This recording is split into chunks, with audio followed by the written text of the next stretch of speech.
ನೀವೇನಾದರೂ ಪ್ರತಿಭಟನೆ ಮಾಡೋದಾದ್ರೆ ಫ್ರೀಡಂ ಪಾರ್ಕ್ ಹತ್ರ ಬಂದು ಮಾಡ್ಬೋದು ಸರ್. ಪ್ರತಿಭಟನೆ ಇಲ್ಲ ಅನ್ಯಾಯ ಆಗಿರೋ ಜಾಗದಲ್ಲಿ ಸರ್ ಮಾಡಬೇಕು. ಕಂಪ್ಲೇಂಟ್ ಏನಾದ್ರು ಕೊಡೋದಿದ್ರೆ ಕೊಡಿ, ನಮ್ಮಲ್ಲಾದ್ರೂ ಕೊಡಿ, ಕಮಿಷನರ್ ಆಫೀಸಲ್ಲಾದ್ರು ಕೊಡಿ. ಈ ಥರ ಬಂದು ಇಲ್ಲಿ ಮಾಡಂಗಿಲ್ಲ. ಹೈಕೋರ್ಟ್ ಆರ್ಡರ್ ಏನಿದೆ ಆ ಕಾಪಿ ನಿಮ್ಗೆ ಕೊಡ್ತೀವಿ. ಹೈಕೋರ್ಟ್ ಆರ್ಡರ್ ಕಾಪಿ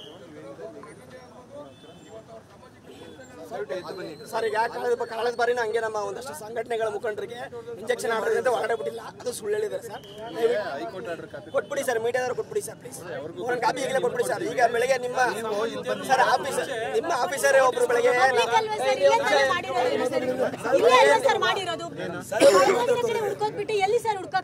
ಬೆಳಗ್ಗೆ ಈಗ ನಿಮ್ಮ ಸರ್ ಒಬ್ರು ಹೇಳಿದ್ರು ಜನವರಿಲಿ ಆರ್ಡರ್ ಆಗಿದೆ ಹೈಕೋರ್ಟ್ ಇಂದ, ಅದು ನಾವೆಲ್ಲ ಮೀಡಿಯಾದವರು ಕೊಟ್ಟಿದೀವಿ ಅಂತ ಅಂದ್ರು. ಮೀಡಿಯಾದವರು ಎಲ್ಲ ಇದ್ದಾರೆ, ಯಾರ್ಯಾರು ಒಬ್ರು ಕೊಟ್ಟಿದ್ದಾರೆ ಕೇಳಿ ಸರ್. ಒಬ್ರಿಗೂ ಕೊಟ್ಟಿಲ್ಲ ಮೀಡಿಯಾದವ್ರಿಗೆಲ್ಲಪ್ಪ. ನಮಗೆ ಇವತ್ತೇನು ಸಿಕ್ಕಿದೆ ಕಾಪಿ, ಹೈಕೋರ್ಟ್ ಆರ್ಡರ್ ಕಾಪಿ ಏನಿದೆ ಅದನ್ನ ಗೊತ್ತಾಯ್ತು ಸರ್. ಇಲ್ಲೇ ಮೀಡಿಯಾದವ್ರು ಕೊಟ್ಬಿಡಿ ಸರ್. ಅವ್ರಿಗೆ ಕೊಡ್ತೀವಿ, ದಯವಿಟ್ಟು ಕೊಟ್ಬಿಡಿ ಸರ್. ಅವ್ರಿಗೆ ಕೊಡ್ತೀವಿ. ಅವ್ರಿಗೂ ಕೊಡಿ ಸರ್, ನಮಗೂ ಕೊಡಿ ಸರ್. ಇಲ್ಲಿ ಈ ತರ ಕುತ್ಕೊಂಡು ಪ್ರತಿಭಟನೆ ಸರ್ ಮಾಡಂಗಿಲ್ಲ. ಅನ್ಯಾಯ ಆಗಿರೋದಲ್ಲಿ ಸರ್, ಪ್ರತಿಭಟನೆ ಮಾಡ್ಲಿಕ್ಕೆ ಸರ್ ಅನ್ಯಾಯ ಗೊತ್ತು ಸರ್. ನಾವು ಪ್ರತಿಭಟನೆ ಮಾಡಿದ್ವಿ ಸರ್ ಫ್ರೀಡಂ ಪಾರ್ಕ್ ಅಲ್ಲಿ. ಅನ್ಯಾಯ ಎಲ್ಲಿ ಆಗಿದೆ ಸರ್? 16 ವರ್ಷ ಇದಲ್ಲ ಸರ್. ಯಾರು ನ್ಯಾಯ ಸಿಕ್ಕಿಲ್ಲ ಸರ್. ಯಾರು ಮುಖ್ಯಮಂತ್ರಿಗಳು ಸಹ ಬಂದಿಲ್ಲ. ಎಲ್ಲೆಲ್ಲಿ ಆಗಿದೆ ಅಲ್ಲಿ ಕೂತ್ಕೊಂಡ್ರೆ ನಮಗೆ ನ್ಯಾಯ ಸಿಗುತ್ತೆ.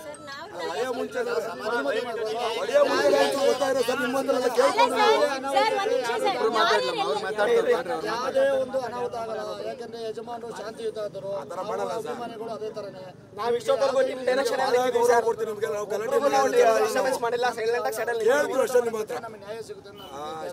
ಅನ್ಯಾಯ ಎಲ್ಲಾಗಿದೆ ಅಲ್ಲಿ ಸರ್ ಕೇಳ್ಕೊಂಡು ಫ್ರೀಡಂ ಪಾರ್ಕ್ ಎಲ್ಲ ಕೆಡ್ಸ್ಕೊಂಡ್ರೆ ಇವ್ನು ಕೇಳಿಸುತ್ತೆ ಸರ್. ಬ್ಲಡ್ ಅಲ್ಲಿ ಬರ್ಬೋದು, ಎಲ್ಲ ಆಗ್ಬಿಟ್ಟಿದೆ ಸರ್. ನೀವು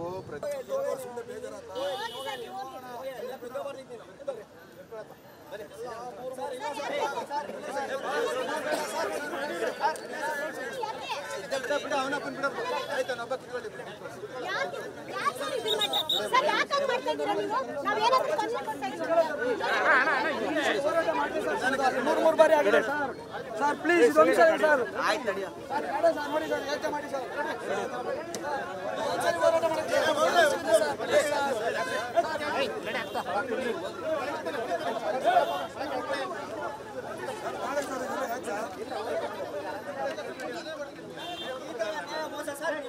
ಒಂದು ಕ್ಷಣ ಬದಿಗಿಟ್ಟು ನೋಡಿ ಸರ್. ವಿಷ್ಣುವರ್ಧನ್ ಅವ್ರಿಗೆ ಏನೇನು ಅನ್ಯಾಯ ಆಗಿದೆ ನೋಡಿ ಸರ್. ಸ್ಟೇಷನ್ ಬರೋಲ್ಲ ಸರ್.